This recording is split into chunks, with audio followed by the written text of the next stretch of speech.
29 नवंबर को अमेरिकी न्याय विभाग ने आरोप लगाया है कि भारतीय मूल के अमेरिकी नागरिक निखिल गुप्ता ने सिख अलगाववादी की हत्या के लिए एक शख्स को $1 लाख की सुपारी दी है। अब यह गंभीर आरोप है, तो क्या अमेरिका के साथ भी भारत के संबंध तल्ख हो जाएंगे जैसे कनाडा के साथ हो गए थे जस्टिन ट्रूडो के एक बयान के बाद? कौन है ये निखिल गुप्ता और क्यों कराना चाहते थे सिख अलगाववादी की हत्या, और कौन है ये सिख अलगाववादी? नमस्कार, आप देख रहे हैं अपनी बात अनिल के साथ। वीडियो में आगे बढ़े उससे पहले आपसे निवेदन है कि वीडियो को लाइक कर दें, शेयर कर दें मित्रों में, और चैनल को सब्सक्राइब नहीं किया है तो सब्सक्राइब भी कर दें। निखिल गुप्ता एक भारतीय नागरिक हैं जिन पर आरोप लगा है कि अमेरिका में रह रहे सिख अलगाववादी की हत्या करने के लिए उन्होंने किलर को सुपारी दी थी। निखिल गुप्ता भारत में बैठे एक शख्स के इशारे पर यह काम कर रहा था। हत्या के लिए किलर का इंतजाम उसी ने किया था। अमेरिकी दस्तावेजों में बताया गया है कि वह ड्रग्स हथियारों की तस्करी का काम भी करता था। निखिल गुप्ता के बारे में बहुत ज्यादा जानकारी फिलहाल सामने नहीं आई है। निखिल गुप्ता की गिरफ्तारी 30 जून 2023 को चेक रिपब्लिक में हुई थी और अमेरिका के साथ प्रत्यर्पण संधि होने के कारण चेक रिपब्लिक ने निखिल गुप्ता को अमेरिका के हवाले कर दिया था, और 30 जून को अमेरिका के हवाले चेक रिपब्लिक ने कर दिया निखिल गुप्ता को। तो वहां पर न्याय विभाग की प्रेस रिलीज में एक सरकारी कर्मचारी का भी जिक्र आया, लेकिन उसका नाम नहीं बताया गया। इस शख्स के लिए CC1 शब्द का इस्तेमाल किया गया है, जो भारत और अमेरिका में निखिल गुप्ता समेत कई लोगों के साथ काम करता था। तो सिख अलगाववादी नेता की हत्या की साजिश रचने का मास्टरमाइंड CC1 को बताया गया है। तो कौन है वह अलगाववादी सिख नेता? अमेरिकी दस्तावेजों में भारत सरकार के जिस कर्मचारी का जिक्र किया गया है उसको CC1 कहा गया है, जैसे मैं बता चुका हूं। उसी के इशारे पर निखिल गुप्ता काम करता था, ऐसा बताया जा रहा है। और इसी साल मई में निखिल ने CC1 के संपर्क में आकर उसे सिख अलगाववादी नेता की हत्या के लिए किलर ढूंढने का काम मिला था। यानी CC1 ने निखिल गुप्ता को किलर ढूंढने की जिम्मेदारी सौंपी थी। अब दस्तावेजों में अलगाववादी नेता का नाम का भी खुलासा नहीं किया गया है। इसमें कहा गया है कि यह शख्स भारतीय मूल का अमेरिकी नागरिक है जो भारत सरकार के खिलाफ बयानबाजी करता है, अमेरिका में एक संगठन चलाता है जो भारत में सिखों के लिए अलग देश खालिस्तान का समर्थन करता है। भारत में अलगाववादी नेता और इसका संगठन प्रतिबंधित है।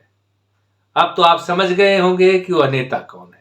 अब इतना जानने के बाद तो स्पष्ट हो गया है कि वह नेता कौन है। और खालिस्तान समर्थक नेता कोई और नहीं, गुरपतवंत सिंह पन्नू की तरफ इशारा है, जो कनाडा और अमेरिका दोनों देशों का नागरिक है।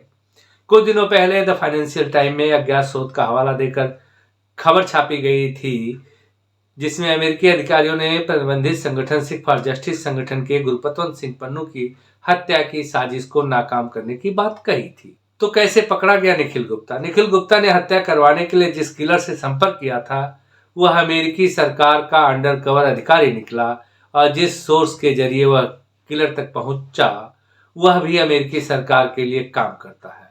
ये दोनों ड्रग एनफोर्समेंट एडमिनिस्ट्रेशन यानी DEA के लिए काम करते हैं। किलर DEA का अंडरकवर ऑफिसर है। तो अब अमेरिका के इस आरोप पर भारत सरकार का क्या रुख है? भारत ने कहा है कि ऐसे आरोप गंभीर हैं या भारत सरकार की नीति के विपरीत भी है।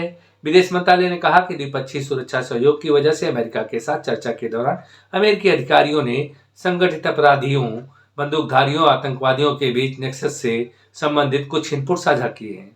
MA के प्रवक्ता अरिंदम बागची ने कहा, हम इस तरह के इनपुट को बहुत गंभीरता से लेते हैं। इस मामले के सभी पहलुओं पर ध्यान देने के लिए जांच समिति की स्थापना की गई है।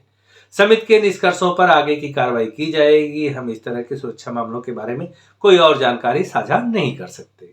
आगे अरिंदम बागची कहते हैं कि जहां तक एक व्यक्ति के खिलाफ अमेरिकी अदालत में कथित तौर पर उसे भारतीय अधिकारी से जोड़ने का मामला दर्ज किया गया है, यह चिंता का विषय है।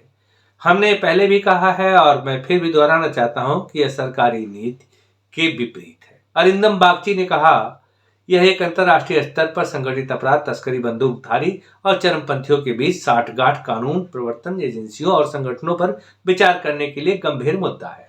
अब भारत का एक और मुद्दा है। अब कनाडा के मुद्दे पर MBA ने कहा कि कनाडा ने लगातार भारत विरोधी चरमपंथियों को जगह दी है।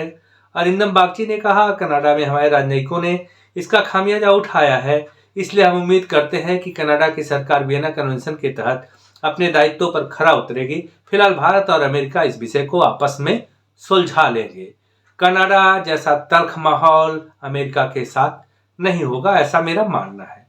वैसे इस अपराध के तहत निखिल गुप्ता को अधिकतम 10 वर्ष की सजा हो सकती है। फिलहाल मैं किसी अपराधी का साथ तो नहीं दे सकता, लेकिन आरोप साबित होने तक हमें उम्मीद है कि दोनों सरकारें संयम बनाए रखेंगी और माहौल न तल्ख होगा और न बीच में आएगी कोई कड़वाहट। तो मैं भी विदा लेता हूं इसी मिठास के साथ। मिलूंगा अगली वीडियो में, तब तक के लिए नमस्कार, जय हिंद।